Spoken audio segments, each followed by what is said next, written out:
What's the matter? You look worried. I mean, what's there not to be worried about? Because every news I'm reading, it's just bad news. Every piece of news. It's very frustrating. I understand. But you know, I have a great remedy for that. Oh, really? What's Yeah. that?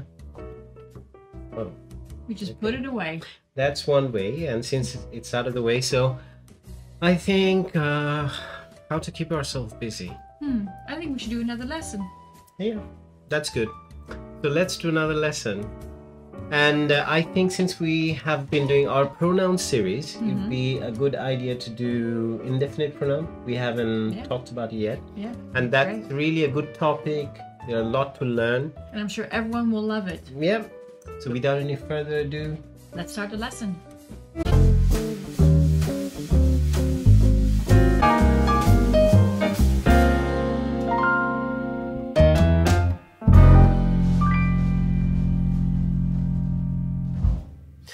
hi guys, I'm really sorry for interrupting this video. I promise I won't be long. As you might know, we have always maintained that we are not here to chase numbers. Our focus has always been on creating something meaningful and sharing it for free, what might end up helping others. But at the same time, to please the ever mysterious algorithm gods and to reach a wider audience, we need your support. So it would be my humble request to you all, wherever you watch our content, be it on Instagram or YouTube, please like and subscribe to our channels. That would help us immensely to keep on creating the content and sharing it with you all. Thank you. Now, let's get back to the video. The following are the types of pronoun: personal pronoun, reflexive pronoun, emphatic pronoun, relative pronoun, interrogative pronoun, indefinite pronoun, demonstrative pronoun, possessive pronoun. Today we're going to cover indefinite pronoun. Lesson 11. Pronoun. Indefinite pronoun. Indefinite pronouns. An indefinite pronoun refers to an indefinite or general person or thing. These pronouns refer to people in a vague and general meaning. Indefinite pronoun কোনো অনির্দিষ্ট ব্যক্তি অথবা বস্তুকে নির্দেশ করতে ব্যবহৃত হয়। এই প্রোনাউন দিয়ে কোনো ব্যক্তির দিকে সামগ্রিক অথবা সাধারণভাবে নির্দেশ করা হয়। আমি এই শব্দগুলো একটু ব্যাখ্যা করে দিই। যখন বলা হচ্ছে ভেগ, যেখানে অস্পষ্ট, আমরা যখন জানি না যে কোন ব্যক্তিরকে নিয়ে আমরা কথা বলছি বা নির্দিষ্ট কোনো ব্যক্তিকে না, অনির্দিষ্ট একজন ব্যক্তিকে নিয়ে, তখন আমরা ইনডেফিনিট প্রোনাউন ব্যবহার করে থাকি এবং সেটাকে একটা যখন আমাদের কাছে অস্পষ্ট সেক্ষেত্রে এবং সামগ্রিকভাবে অনেকগুলো মানুষকে বোঝানোর জন্য আমরা ইনডেফিনিট প্রোনাউন ব্যবহার করে থাকি। Here's a list of indefinite pronouns. All, any, each, everyone, few, many, neither, none, nothing, several, some, somebody, everything, nobody, anyone, someone, something. তাহলে ইনডেফিনিট প্রোনাউনের লিস্টগুলোতে খেয়াল করলে আমি একটু আগে যেটা বলেছিলাম, আমরা যদি আরেকবার সংজ্ঞাটা দেখি, এখানে আমরা বলেছি যে এই প্রোনাউন দিয়ে কোনো ব্যক্তির দিকে সামগ্রিক অথবা সাধারণভাবে নির্দেশ করে, যেটা ভেগ অথবা জেনারেল মিনিং, কিন্তু অনির্দিষ্ট কোনো ব্যক্তির ক্ষেত্রে এটা ব্যবহৃত হয়।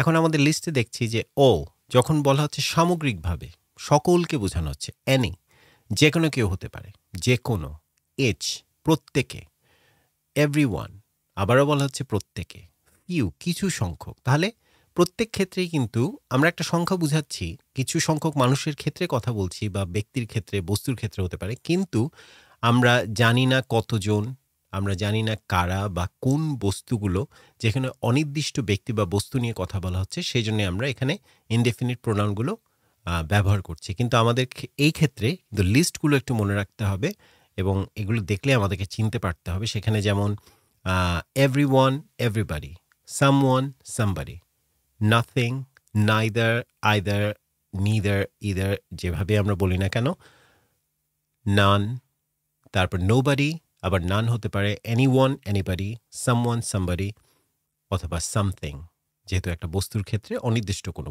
বস্তুর ক্ষেত্রে। Here are some example sentences. Nobody or none attended the meeting. Something is wrong there. Everyone was smiling. He never does favor to others. Everything was told prior to the meeting. Many of them were injured. Nothing is impossible. I have introduced her to several of my friends. Each of the contestants has received an award. Neither of them was responsible. তাহলে আমরা এই এক্সাম্পলগুলো একটু খেয়াল করি।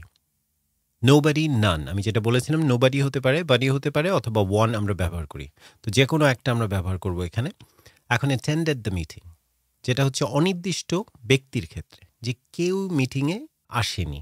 এখন কেউ যে ব্যাপারটা, এখানে কারা আসার কথা ছিল এবং এখানে কোনো নির্দিষ্ট কোনো ব্যক্তিকে বলা হচ্ছে না, সামগ্রিকভাবে বলা হচ্ছে অনেকগুলো মানুষ, তাদের কেউই আসেনি।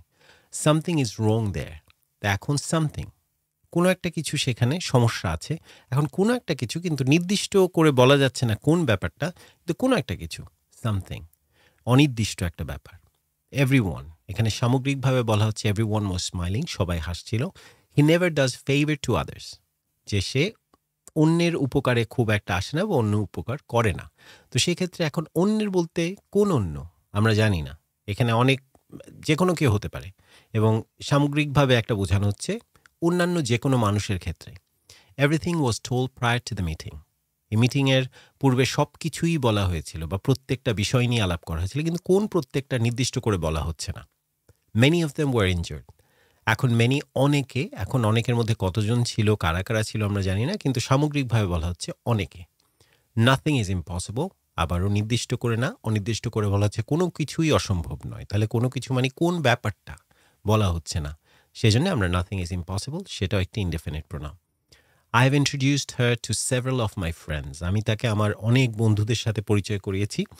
এখন সেভারাল ব্যাপারটাও কিন্তু সামগ্রিকভাবে বোঝায় আমার অনেক বন্ধু, কিন্তু কোন বন্ধুগুলো, কতজন বন্ধু, সেটাও আমরা ক্লিয়ার করছি না। সেভাবেই ইচ এবং নাইদার, নিদার, এগুলো আমরা ব্যবহার করি অনির্দিষ্টতার ক্ষেত্রে। যেমন এখানে neither of them was responsible, or we can even say neither of them was responsible, কিন্তু একটা জিনিস খেয়াল রাখতে হবে, এই neither অথবা neither এগুলো কিন্তু সিঙ্গুলার বোঝায়, সেজন্য আমরা কিন্তু was ব্যবহার করছি, were না, এটা একটু খেয়াল রাখতে হবে। যেমন each এর ক্ষেত্রেও each of the contestants, এখন কন্টেস্ট্যান্টসদের প্রত্যেকে, এখন কন্টেস্ট্যান্টস কিন্তু আমাদের এখানে সাবজেক্ট না, প্রত্যেকে হচ্ছে আমাদের সাবজেক্ট, এবং সাবজেক্টের সাথে ভার্বের এগ্রিমেন্ট থাকতে হবে। ইচের সাথে মিলিয়ে আমরা, ইচ যেহেতু থার্ড পারসন সিঙ্গুলার, সেক্ষেত্রে আমরা হ্যাজ ব্যবহার করছি। An indefinite pronoun can stand for singular, plural, or at times for both. The following lists some indefinite pronouns terms that are commonly used. Indefinite প্রোনাউনের ক্ষেত্রে যেটা বলা হচ্ছে এখানে, এটা সিঙ্গুলার হতে পারে, প্লুরাল হতে পারে, অথবা একই সাথে সিঙ্গুলার অথবা প্লুরাল উভয় ক্ষেত্রেই ব্যবহৃত হয়। আগের এক্সাম্পল যখন খেয়াল করছিলাম, নাইদার, ইচ, নাথিং, মেনি, যখন যেটা ব্যবহার করা হচ্ছে, আমরা জানি মেনি ব্যবহার করছে যখন, তখন বোঝাচ্ছে প্লুরাল, ইচ বুঝালে বোঝানো হচ্ছে সিঙ্গুলার, নাইদার, নিদার যদি বোঝানো হয় তখনও সিঙ্গুলার ব্যবহার করা হয়। কিন্তু এখনকার যে লিস্টটা দেখছি আমরা, সেখানে এটা সিঙ্গুলার, প্লুরাল উভয় ক্ষেত্রেই ব্যবহৃত হতে পারে।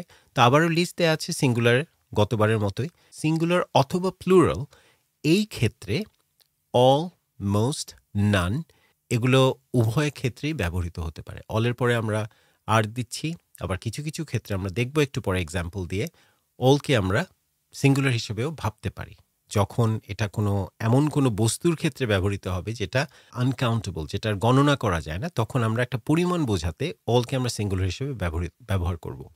আর মোস্ট, নান, নানকে আমরা সিঙ্গুলার, প্লুরাল উভয় ক্ষেত্রেই ব্যবহার করতে পারি। আমরা এক্সাম্পল দেখব। So here are some example sentences.